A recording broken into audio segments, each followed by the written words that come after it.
240 টাকার স্কুলের ফি না হচ্ছে 1000 টাকা।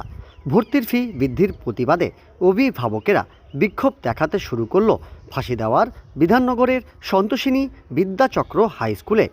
অবিলম্বে ভর্তির ফি কমানোর দাবি অভিভাবকদের। শিলিগুড়ির পর এবার ফাঁসি দেওয়ার বিধাননগরের সন্তোষিনী বিদ্যাচক্র হাই স্কুল। ভর্তির ফি বৃদ্ধির প্রতিবাদে অভিভাবকরা একত্রিত হয়ে বিক্ষোভ দেখাতে শুরু করলো আজ। অভিভাবকদের অভিযোগ, সরকারি নিয়ম অনুসারে 240 টাকা ধার্য করা রয়েছে ভর্তির জন্য। তবে এই স্কুল কর্তৃপক্ষ প্রত্যেক ছাত্রছাত্রীদের কাছ থেকে ভর্তির ফি বাবদ 1000 টাকা করে নিচ্ছে, যার ফলে সমস্যায় পড়তে হয়েছে অভিভাবকদের। অনেকের সামর্থ্য নেই এই 1000 টাকা দিয়ে নিজেদের ছেলে মেয়েদের স্কুলে ভর্তি করানোর।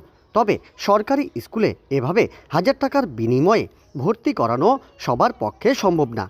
যেখানে সরকারি নিয়ম অনুসারে 240 টাকা অ্যাডমিশন ফির বরাদ্দ করা হয়েছে, তবে সেই জায়গায় দাঁড়িয়ে কেন এত বেশি টাকা নেওয়া হচ্ছে সেই প্রশ্ন তুলছেন অভিভাবকেরা। বিক্ষোভ দেখানোর ফলে ভর্তি প্রক্রিয়া বন্ধ করতে হয় স্কুল কর্তৃপক্ষকে।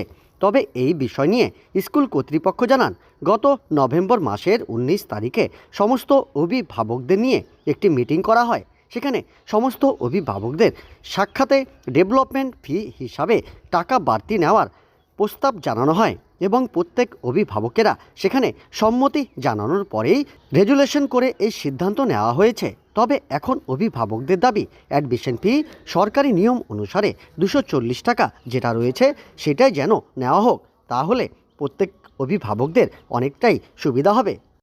অভিযোগ যে 1000 টাকা করে ভর্তির জন্য নেওয়া হচ্ছে, প্লাস ভর্তি ফর্মের জন্য 100 টাকা করে নেওয়া হচ্ছে। তা আমাদের গভর্নমেন্টের নিয়ম আছে যে 240 টাকা করে আমাদের ভর্তি হয় গভর্নমেন্ট স্কুলে। তো সেখানে কেন এত টাকা নেওয়া হবে? পারবো না আমরা এত টাকা করে ভর্তি করতে, এটাই আমাদের প্রবলেম হচ্ছে। কোন স্কুল এটা? এটা বিধাননগর সন্তোষিনী বিদ্যাচক্র হাই স্কুল। অভিভাবকদের নিয়ে আমরা একটা সভা করি। সেই সভাতে সিদ্ধান্ত হয় যে আমরা 240 টাকা, তার সাথে সরস্বতী পূজার টাকা, স্পোর্টসের টাকা এবং কম্পিউটারের টাকা সহ আর কিছু ডোনেশন বাবদ আমরা 1000 টাকা দিব। সেটা সর্বসম্মতিক্রমে গৃহীত হয়। সেটা হচ্ছে অভিভাবকদের অনুমতিক্রমে। তারপর সেখান থেকে আমরা এমসিতে এটাকে পাস করানোর পর আমরা সেটা কার্যকরী করা শুরু করি আজকে থেকে।